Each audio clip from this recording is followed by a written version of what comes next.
Okay, so last section we're going to take a look at today is 3.4, which is on synthetic division and what we call rational zeros. So we're going to start by looking at rational zeros, and then we'll kind of lead into synthetic division from there. Somebody remind me quick, what's a rational number?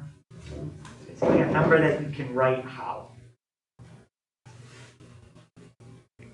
Yeah, Caleb? Fraction. As a fraction. Okay, so when we're talking about rational zeros, we're talking about numbers that you can write as a fraction. Now, not every function has rational roots. Sometimes you have a function and the roots are irrational, like this. Let's say x squared minus 5 equals 0. The answer to that problem is the square root of 5. But the square root of 5 is an irrational number.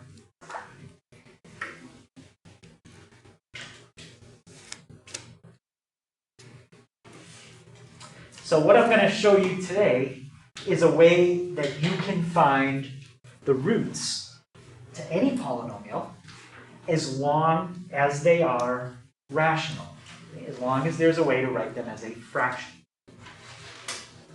And remember, even if the root was like 3, that still can be written as a fraction. You can think of it as 3 over 1. Okay. And the theorem that can help you find all the roots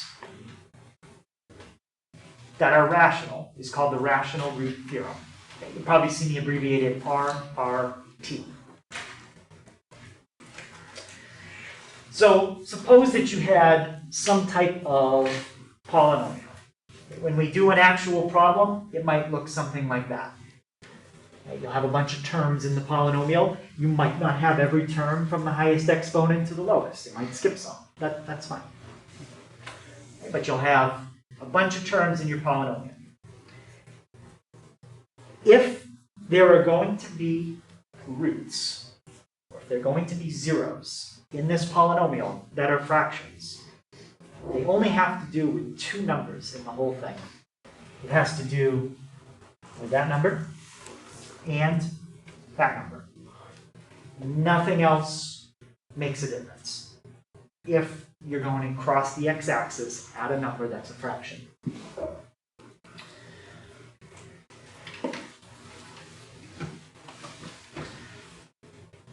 All right, don't worry about that right now.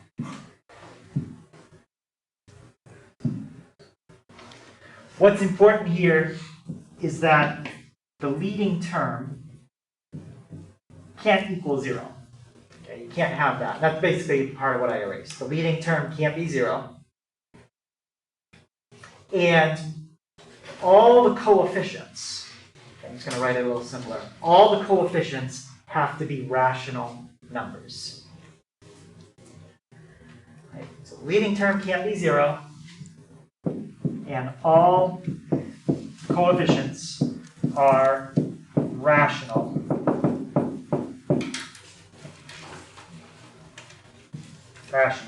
numbers. Okay, and when I say coefficients, I mean the numbers like this. Those are all my coefficients. Okay, they have to be rational. So you couldn't put something in like square root of 7 for the coefficient. That's not rational. All right, any questions on the type of problem that this works on? First coefficient can't be 0, and all the other coefficients have to, at least at worst, be fractions. Can't be square roots or anything like that. So, if you're going to have a rational root, it's going to be of the form P over Q, where P is a factor of the constant. So it's all the numbers that would divide into the constant without a remainder. And Q are all the factors of the leading coefficient.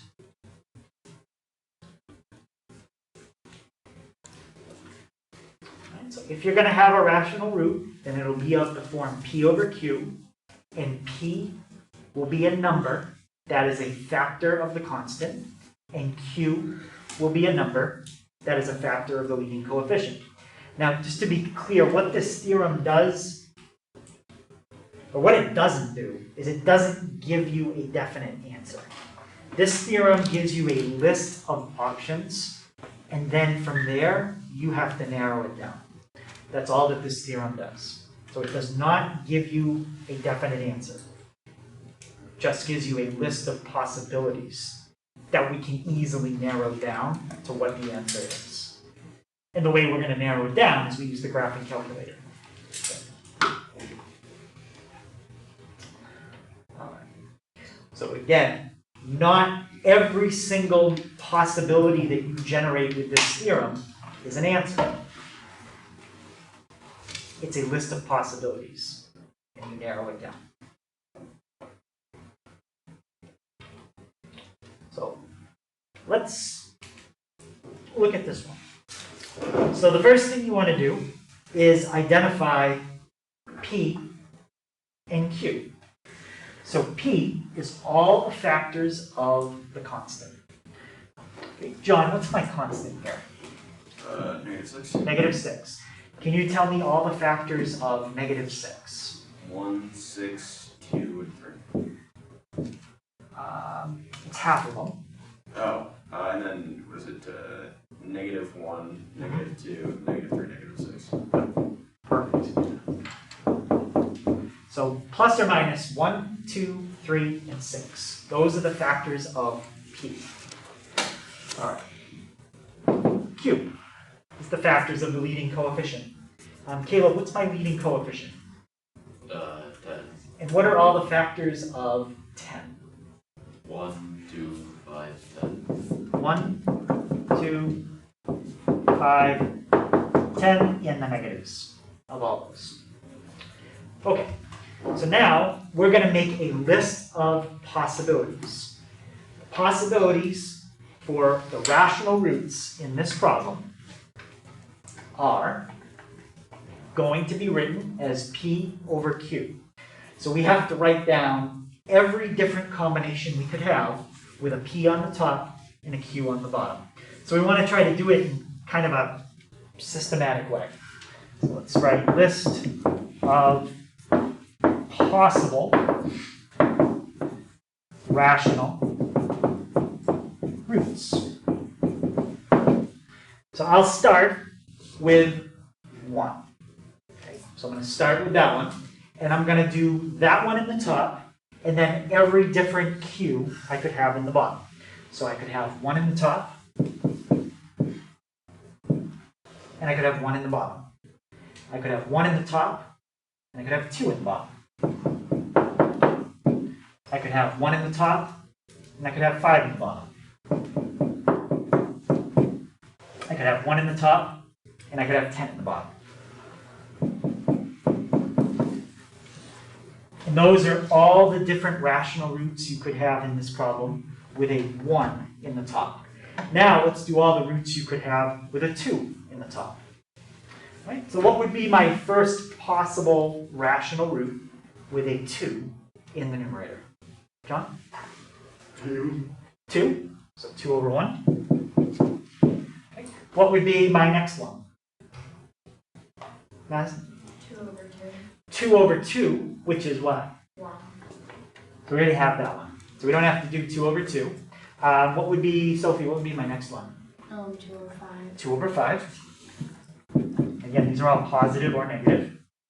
And what would be my last one? Yep. 2 over 10. 2 over 10, but Plus minus. plus or minus 2 over 10. Yep. 2 over 10 is the same as 1/5. Yep. So we already have that one. All right. Now let's do 3. So plus or minus 3. 3 over 2, 3 over 5, 3 over 10. We don't have any of those.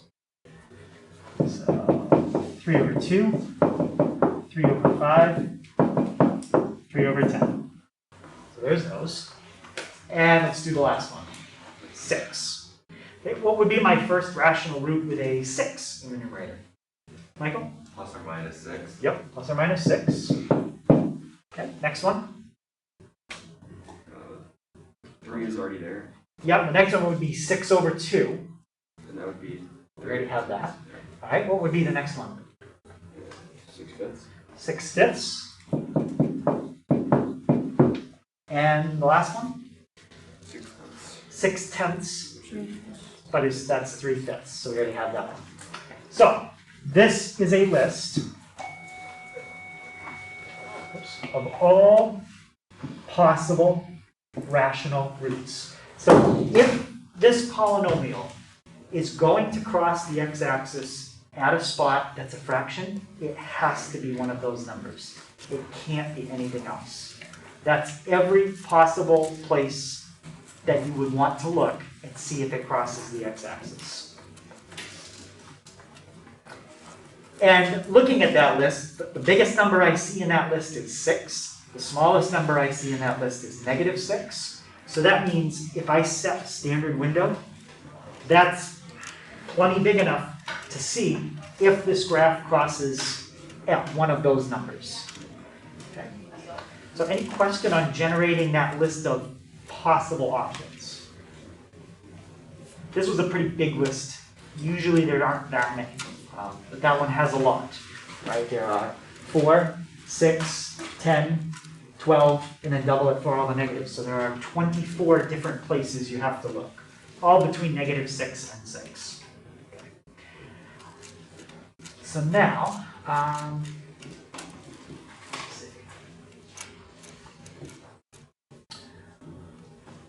So list all, you know what, just add one word in here. Possible rational zeros. And we've done that. I haven't narrowed that list down yet. I'm going to do that in the next part. But just any questions on generating the list itself? All right. So now I'm going to take the same problem, 10x to the 5th minus 3x squared plus x minus 6. And I want to show that it does cross the x-axis in one spot. But I want to show that where it crosses is irrational. Right? So let's use our graphing calculator to get a sketch. This part you can just watch. If you have yours, you can use it. But you don't need to do this. You can just watch me. So 10x to the 5th minus 3x squared. Oops. 10x to the 5th minus 3x squared plus x minus 6. And we're going to look for where it crosses the x-axis. Okay, you can definitely see where it looks like it kind of crosses the axis. So let's take that picture, put that there. Okay, let's get an idea of where we kind of look at it. Get that kind of picture in your head, where you think it crosses. Let's go back to our list and see if where you think it crosses is a number in the list. Are there any numbers in that list that look close to where that graph crosses? Yep. Yeah, it looks like it could be crossing at +1. It's definitely not plus or minus a half. It's definitely not a fifth, a tenth, 2. 2/5 is 0.4. Nah, it's not really near 0.4. 3, it's nowhere near that. 3/2 is 1.5. No. 3/5 is 0.6. No. 0.3. No. 6, that's way over here. 6/5 is 1.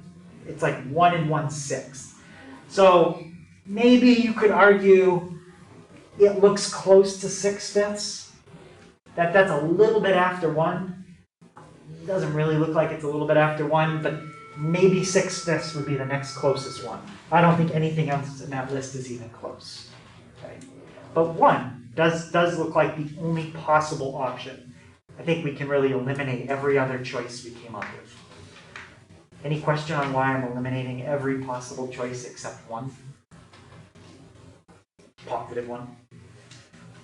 All right. Now, let's do second calc 0, and let's see where it actually is. So we're going to pick a point to the left, to the right, and I'm going to do a guess. and the root is 0.9505.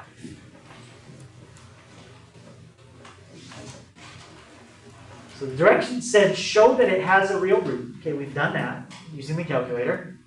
But why does 0.9505 have to be irrational?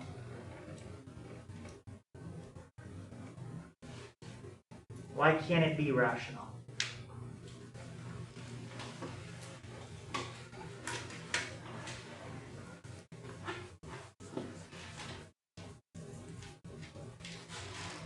Yep. Can't write it as a fraction. Why?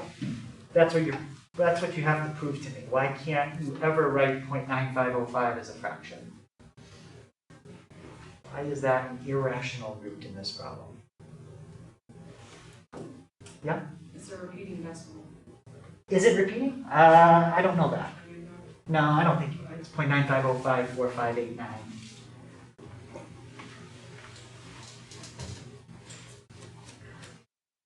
Why is that not a rational root? You gotta tie this in with example 1. Yep, Caleb? Is it because it's a decimal that goes on without a pattern? It doesn't really have anything to do with whether it goes on, like with or without a pattern necessarily, but you have to tie it in with what we did in example 1 somehow. Yep? It doesn't match any of the possible rational roots. Yeah. That number 0.9505 is not in that box. It's not any of the numbers in that list. If you're going to have a rational root in this problem, it has to be a number in this box.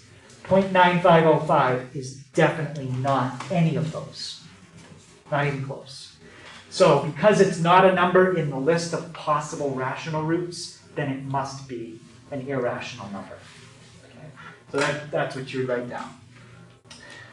So the root is 0.9505, and this is not in the list of possible rational roots. So since it's not in the list of possible rational roots, it must be irrational. So the root is 0.9505, and this is not in the list of possible rational roots. So it must be irrational. So kind of discouraging. You do all that work, you write all these possibilities down, and then the answer ends up not even being any of them. So in this case, the rational root theorem would be pretty useless. It doesn't actually give us an answer to this problem. Right? But it does tell us that the answer is irrational. Right? So the answer could never be written as a fraction. Any question on that idea? All right, we are going to do something that actually the rational root theorem is helpful. And we're going to tie that in after I show you something with what's called synthetic division. So remember when we did the remainder theorem? We talked about you can find the remainder quickly as long as you're dividing by something of the form x minus c. Well, you can also use another shortcut if you're dividing by something of the form x minus c called synthetic division. But this only works if you're dividing by x minus c, and technically x plus c. We talked about that yesterday. And one nice thing about synthetic division is it takes up a fixed amount of space on the page. So when you start doing a problem, it's not going to go down and to the right and just keep taking up a lot of space like long division. You can pretty much put a box around your work area right when you start, and it's never going to go outside that area. So it takes up less space. It also involves less writing. So let's say you had some polynomial divided by x minus c in the bottom. X minus 5, x minus 2, something like that. First thing you do is you take the number after the minus sign, and you're going to write that number down on the outside of a kind of like a bracket. And then next to that, you're going to fill in all the coefficients of your numerator. So let's say you had something like 8x cubed minus 4x squared plus 3x plus 6. Next to this bracket, I would put 8, negative 4, 3, 6. It would be the coefficients of your numerator. Very important, just like when you do long division, if you are missing any, fill in zeros, those missing powers. In this case, I'm not missing any. The next thing we do is we bring down the first coefficient. Okay, so you're going to end up bringing down the first number that you wrote down. So this basically has 2 rows in it. That's how synthetic division kind of looks as you do it. So you're going to bring down your first coefficient. And you know what, do I have a problem? Let me give you the steps first, and then we'll do the problem. After you bring down the first coefficient, you're going to multiply the number on the outside, okay, that's the C, by the number you just brought down, and you're going to write the result in the second column, okay, below the second coefficient.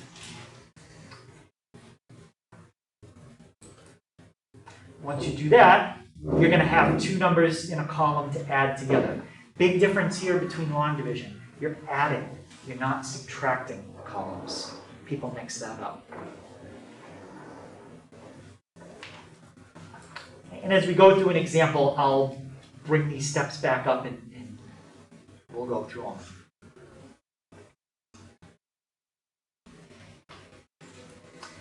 And you just keep repeating those steps 2 and 3. You end up multiplying, putting the result in a column, and then adding. Multiplying, put the result in the next column, add. Multiply, column, add. That's the steps we keep doing. And we do it until we get to the end of the list of numbers that we wrote down. Then we're done. And your last row is going to have numbers in it. These numbers tell you the quotient and the remainder from the synthetic division.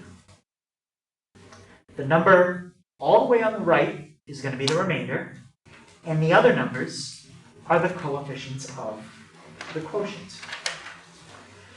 So it seems a little confusing until you just go through it. But there's not going to be any letters in this whole process.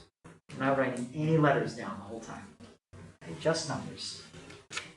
So let's go through an example, and then we'll reference the steps, and I think it'll make more sense. So I want to show that 3/2 is a root.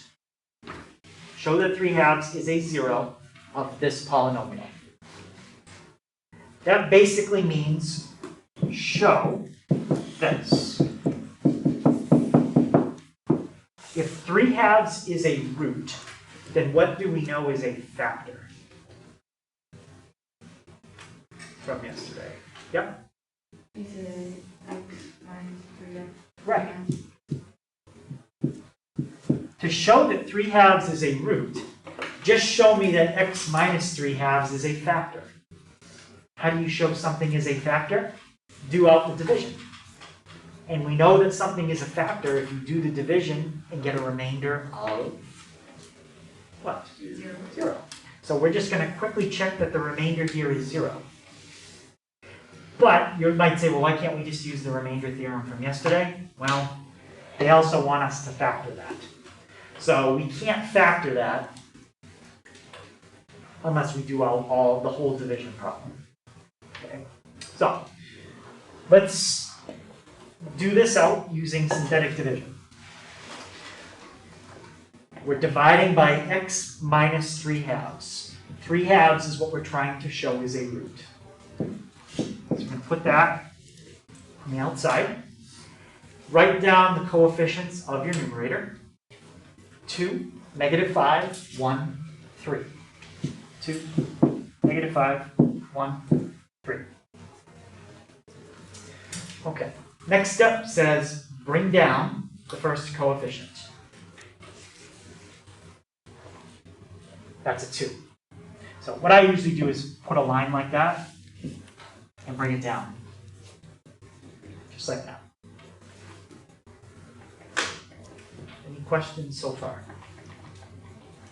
All right, next up. Multiply the number on the outside and the coefficient that I just brought down. Okay. So multiply the divisor by the first coefficient, which is what you just brought down, the 2. What's 3 halves times 2? 3. And it says put that answer below the second coefficient. Okay, so we're going to put that answer right there. 3 halves times 2 is 3. And now we're going to do something with the 2 numbers in that column. And it says add the number you just wrote and the second coefficient. Well, my second coefficient is negative 5. The number I just wrote is 3. What do you get if you round them up? Negative 2. Now do it again. Multiply negative 2 times 3 halves. What's negative 2 times 3 halves? Negative 3. Put the answer right there. Add that column. What's 1 plus negative 3? Negative 2. And do it again. Last time. Negative 2 times 3 halves, you just did that, is negative 3. What's 3 plus negative 3? 0. I feel like I remember this. Yeah, probably from algebra 2. That's your quotient. That is your remainder. So we just proved that x minus 3 halves is a factor of 2x cubed minus 5x squared plus x plus 3. How? By showing it divided in without a remainder. So, now, let's take 2x cubed minus 5x squared plus x plus 3 and factor it. Well, I know one of the factors, x minus 3 halves.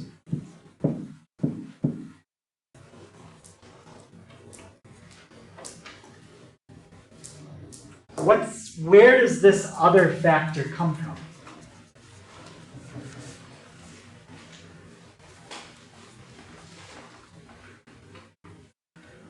Yeah? Is it the quotient? It's the quotient. Right? If you wanted, let's pretend you didn't know it. Put a question mark there. How would you solve for question mark? How would you get question mark by itself? You would divide each side by x minus 3 halves. Right? And that would say 2x cubed, all that stuff divided by x minus 3 halves equals the question mark. Well, we've already done that. We've divided it by x minus 3 halves, and we got a quotient with these numbers.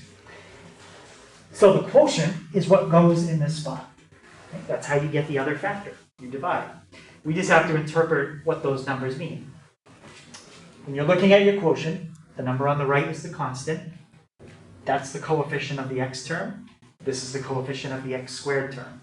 Then it would be the x cubed term, and so on. So this is a 2 in front of the x squared, a negative 2 in front of the x, and then a negative 2. That's my constant. And that's how you would factor this cubic. And notice once you factor it, look at the highest exponent in what you just factored. It's a 2. That's a quadratic. So now, if they ask you to solve this problem, well, I know 1.5 is an answer, or 3 halves, but I know that there's potentially 2 other answers. Quadratic formula will tell me the other 2. So the goal with what we're doing here is you start with a problem that's a cubic, hopefully find one root that goes into that nicely. In this case, they gave it to you. But that's rational. You would be able to figure this out yourself. How could you figure out a list of possible rational roots? if they didn't give it to you? What could you use? Yep. The factors of 2 and 3, the constant and the coefficient of the Yeah, the rational root theorem. Okay. Remember, P is a factor of the constant, Q is a factor of the leading coefficient. 3 over 2 is one of the possibilities that you would have generated if you did the rational root theorem on this problem. So the next step to something like this is in the future, you have to figure this number out yourself first. Then you can do the synthetic division, which turns your cubic into a quadratic. That's always the goal, to get it down to a quadratic. And then from there, we can solve quadratics all day. That's easy. Right? We just have to get, we can't have it be a cubic. That's too complicated. Right? All right, let's try this one. So it says use synthetic division to find the quotient and the remainder when 3x to the 4th plus 7x cubed plus x minus 11 is divided by x plus 3. Now, is that technically set up with what we're dividing by? Is it really in the form that it should be? We're always supposed to divide by what? What is it supposed to look like?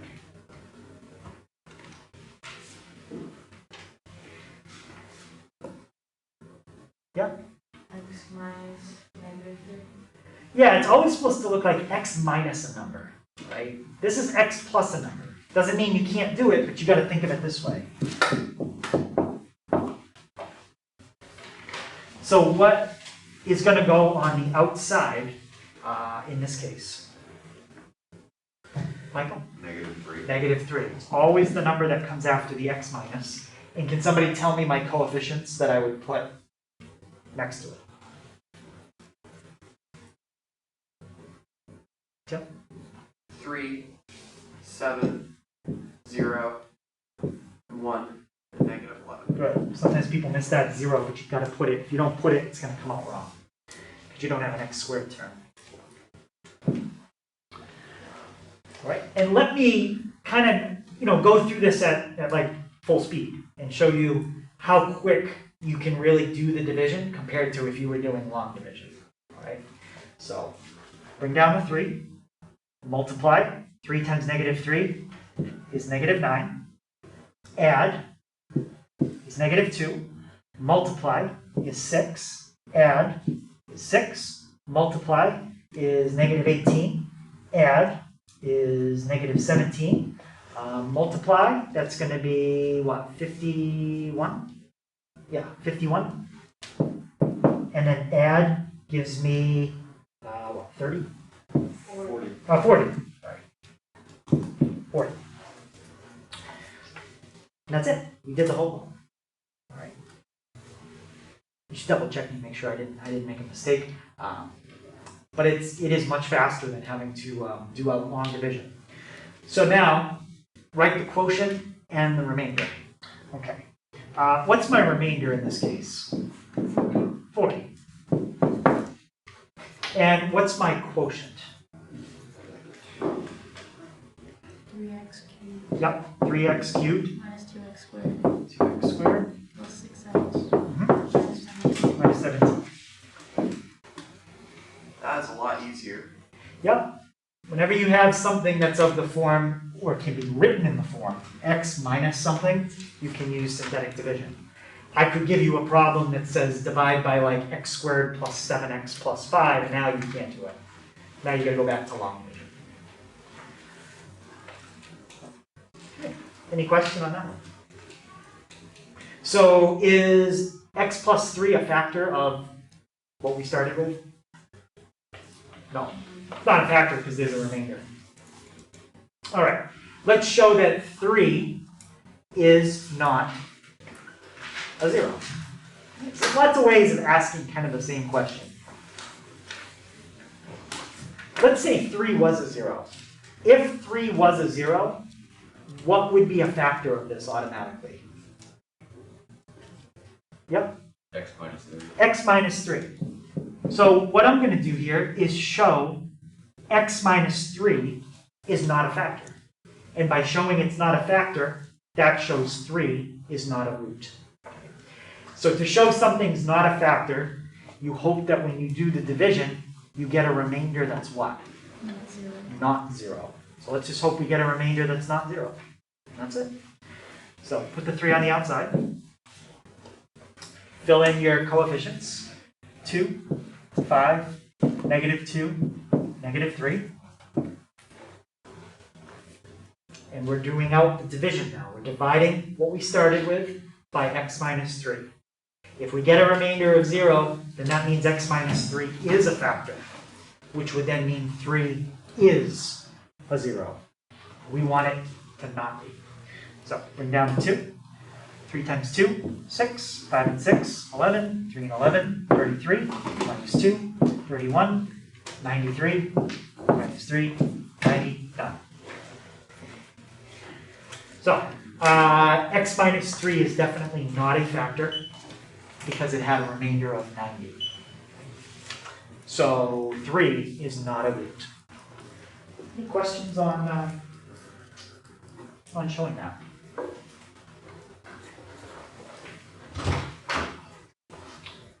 Great. So let's kind of put the rational root theorem all together with using synthetic division. Now I'm not going to tell you the root. You are going to have to find it first, and then you can do synthetic division. So you're basically going to do this problem, example 3, without the knowledge of what the root is. You have to find it. So the strategies for finding rational roots include using the rational root theorem to get a list of possibilities, use your graphing calculator to narrow that list down to ones that look reasonable, and then once you find one, divide through by it using synthetic division. And every time you find a root and divide through by it and pull a factor out, you're going to take the exponent down on your problem by 1 every time you do synthetic division. Once you get your problem down to a quadratic, then you're good. You can use quadratic formula. Right. So here, if you're going to solve this, you're going to have to find at least one rational root because it's a cubic. You've got to take it down to a quadratic. All right, so let's start by making a list of our P and Q. What are my factors of the constant? Sophie? Plus or minus 1, plus or minus 2. Yeah, they're pretty small lists this time. Plus or minus 1 and 2. And what are my factors of the leading coefficient? Yep, Plus or minus 1. plus or minus 1. So if this problem is going to have a rational root, so let's just say possible rational roots. Possible rational roots. What is one possible rational root that I could have? Yeah. 1. 1. What else? 2. Anything else? No, that's it. So now what we're going to do is graph it. We're going to look for a spot either at positive 1, negative 1, positive 2, or negative 2, and hopefully find a root. And then do what you did in the problem, I think it was example 3. So x cubed minus 3x minus 2. Take graph. And out of the list of possible rational roots that we just created, which ones seem reasonable? Yep. 2. 2? I think 2 could be it. Could be 1. What else? Yep, 2. -1. And negative 1. What I can do is hit trace 2. Yes, 2 is a root. Negative 1 is also a root. But it doesn't matter which one we use. Let's go with the fact that we know 2 is a root. So let's make a list of answers to this problem. 2. Now, if 2 is a root, what is a factor? Yeah, John? X minus 2. So what I'm going to do now is I'm going to pull an x minus 2 out of that cubic. How? I'm going to do synthetic division. I'm going to divide through by x minus 2. I know it's going to go in without a remainder. What I'm interested in is the quotient. Then I can solve the quotient, and that'll give me the other two answers. Or one answer, in this case. You'll see what happens. So, let's divide through synthetically by what we know is a root.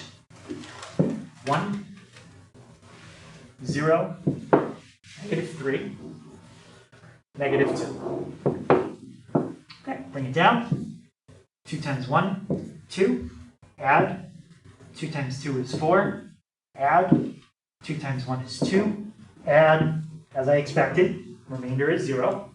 But now what I'm interested in is this. Let's solve that. That's x squared plus 2x plus 1.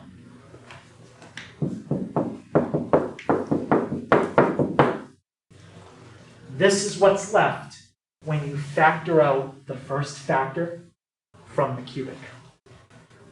But look at this. We don't even need quadratic formula. How does this factor? Yep, Nick? X plus 2.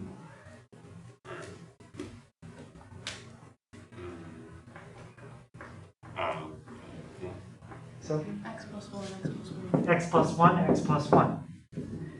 So now, what value of x would make this quadratic equal to 0? Yeah? -1. -1. -1 is what we call a repeated root. Okay?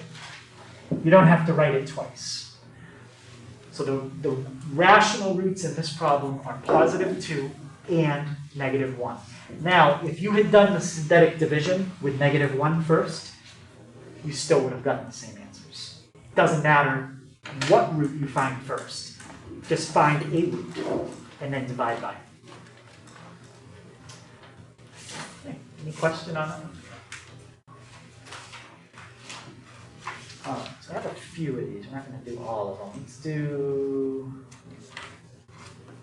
that. We're going to skip upper bound, lower bound. So we have this one and this one. These are the last two. Let's do.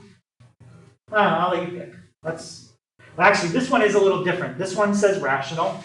The last one we did said rational. Let's do this one because it says real. It says real. So that means if we get answers that are irrational, like from the quadratic formula, write those down as well. Okay. So this is a cubic. Is there a formula that we know for solving a cubic? Do we have like a cubic equation that we know, like the quadratic? Yes, but do we like to use it? No. Yeah, I don't know if I showed you guys that yesterday. I showed one class. The cubic formula is pretty big. We don't know it. So the only thing we can do is hope to find a rational root, divide by it, and turn that into a quadratic, and then we're good. So let's start with our p and q. What's p in this case?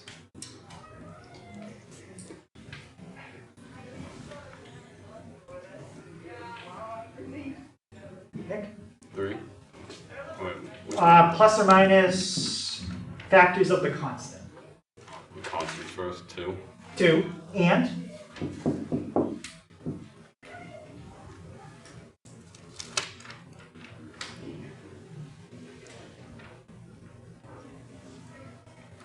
yep. 1. 1. 1 and 2 are the factors of the number 2. How about q? What are my possibilities for that? Matt? Plus minus 1, plus or minus 3. Yes. So now let's make our list of possible rational roots. I could have 1 over 1. I could have 1 over 3. I could have 2 over 1. And 2 over 3. So again, much smaller list than the first list we did. Now, how do I narrow this list down? Yep. Plug in the graphing calculator. Yep, I'm gonna plug it into the graphing calculator. I could check every one of those one at a time, but there's 8 of them to check. That would take a while. It's going to be faster to graph it. And we have 3x cubed. 3x cubed minus 8x squared plus x plus 2. And we only have to look between -2 and 2. If there's rational roots, they're going to be in that area. Okay. What looks reasonable for a rational root? John? Negative 2/3, kind of. Positive 2/3, and then. I agree with positive 2/3. That's one we want to check out. Sorry, that was a little off. Negative 1/3 then? Negative 1/3 might be one we want to check out. Yeah, go as well. I don't think there's anything else. Yeah. So let's check out. I have a feeling it's negative 1/3. That looks a little closer to me. Let's trace to negative 1/3. I was wrong. Let's try 2/3. Let's trace to 2/3. That's the one. So 2/3 is a root. So we're not going to waste time doing synthetic division with something that's not going to work. I know 2/3 will work. So let's divide through by it and turn this cubic into a quadratic. 3, -8, 1, 2. Okay, bring down the 3. 2/3 times 3 is how much? 2. -8 plus 2. -6. Now, you can think of this as -6 over 1. What's -6 times 2? So yeah, -6 times 2 is -12, and then divide by 3 is -4. 1 plus -4? 2/3 times -3? -2. We already knew our remainder was going to be 0. That's not what we're interested in. We're interested in this. So, the roots in this problem are 2/3. We got that one.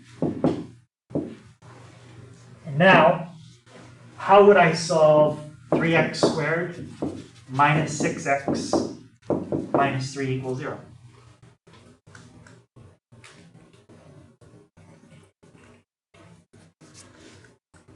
Yeah? Would you factor? It's not factorable. We're going to have to use what? Quadratic formula. Might be nice to just do this first. Just divide everything by 3. Not that the numbers were that big, but makes them a little smaller. Could you also do synthetic division of the other one? It's not going to come out with a remainder of 0 because we don't have another one to do.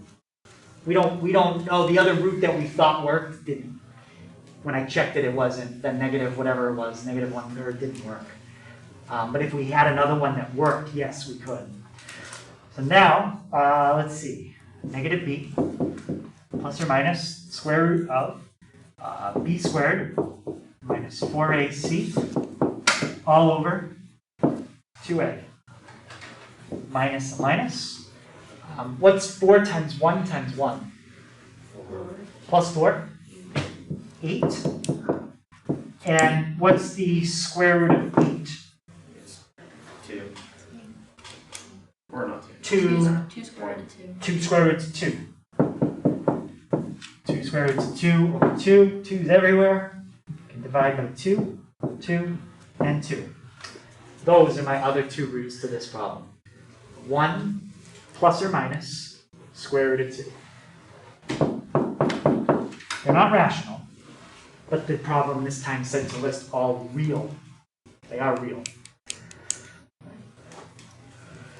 So I'm guessing one of those is pretty close to -1/3 because to me it really looked like we were at -1/3 there, but it didn't work. So it's probably pretty close to that. Let's see what it is. 1 minus square root of 2.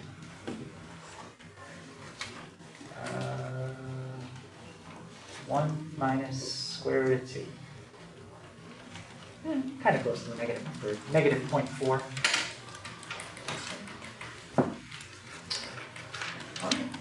So that's synthetic division. Alright. So, homework tonight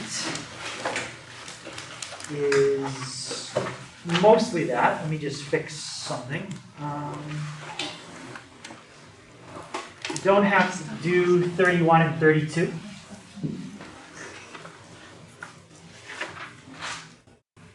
And I think everything else is okay.